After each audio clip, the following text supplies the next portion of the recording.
This strange-looking device is both the heart and muscle of a rocket, its motor.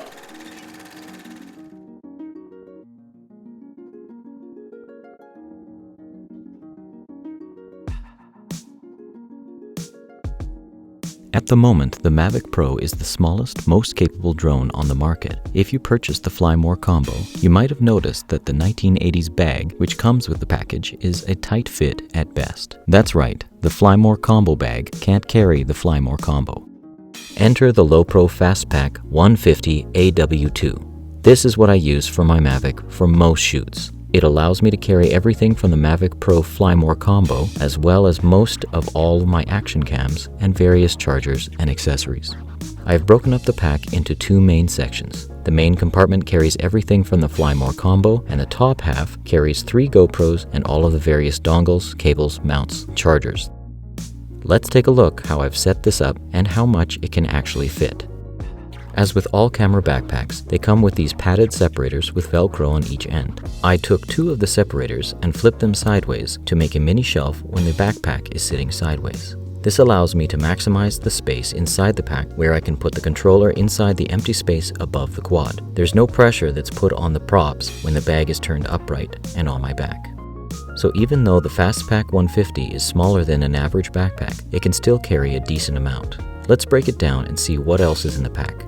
While I do this, I'll draw attention to a few features that I like as well.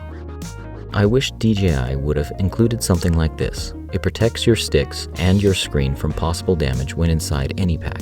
This one I bought off of Amazon for a few dollars. The only addition I made to it was gluing 2 small strips of padding where the plastic touches the screen. This is the lightning cable I use to connect my controller to my iPad mini. It has a right angle connector, so it is far more comfortable on your hand when flying. I have a total of 3 batteries for the Mavic. The first is on the craft, and the other 2 are stored here. Inside the next divider, I have a place where I can store extra props. This little guy is something I haven't seen a lot of people talk about, but is a great addition to the kit. It basically turns your extra batteries into huge portable chargers for your other electronics when in the field. To use it, just double tap the battery as if you're turning on the drone, and now you have a portable charger. On the side of the Mavic here, I have a wall charger. Along with that, I have the cable that charges the controller. And here I have the charging hub.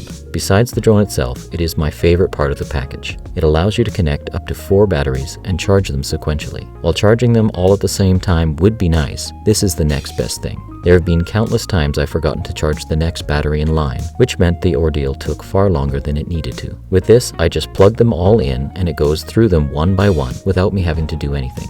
Next, we have the power plug for the wall charger. And after that, we have a car charger. It does the job very quickly and is great for when you're driving to your next location. And that is everything for the Mavic Pro section.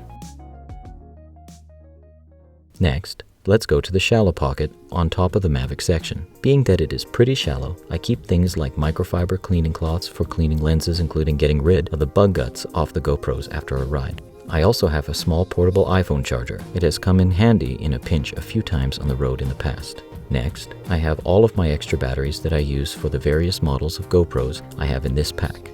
This includes batteries for the GoPro Hero Black, the 3 Plus Black, and even a battery for the GoPro Hero 1 HD, which serves as a decent backup for B-roll. And that's it for this pocket. Let's move on to the upper section. This is the main section for the GoPro accessories. To make things easier to find, I separate things into 3 Ziploc bags. These are all of the charging cables for the cameras, the phone, my iPad, the 3-axis gimbal, and so on. Next is the charging dongles, wall plugs, and so on. They take up most of the room in this section and are by far the most annoying yet most essential things I have to carry on a longer trip. The last bag contains all of the GoPro mounts I use. Here's the GoPro Hero HD 1. Like I said, it's a good little backup camera. It shoots 1080p at 30 frames a second. The image quality is actually still really good. It looks a little extra chunky right now because of the LCD backpack on it. I use a drink bottle cap wrapped in hockey tape as a lens cover, which works perfectly. It's the reason that after 6 years bouncing around in my bag, that this lens still looks brand new. Here is where I keep the GoPros themselves. This is a GoPro wireless controller. While it came with the Hero 3 Black, it works with both cameras. Here is the Hero 3 Black. Then there's the Hero 4 Black. Next is a lav mic that I have modded to record my voice during rides.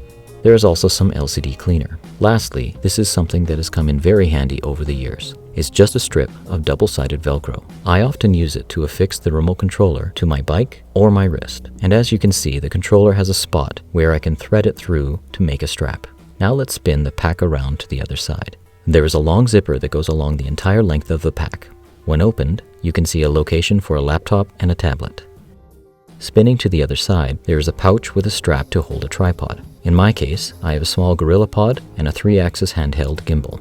When it comes to comfort, this bag is fantastic. The straps, for example, have a good amount of cushioning and are formed to fit your shoulders very well. The padding on the back is also excellent. I like that it's made of breathable fabric and has a gap down the center to allow airflow. Even with this bag being more or less full, because of its size, the weight isn't all that much. While the amount of padding is more than it needs, it is still very much appreciated.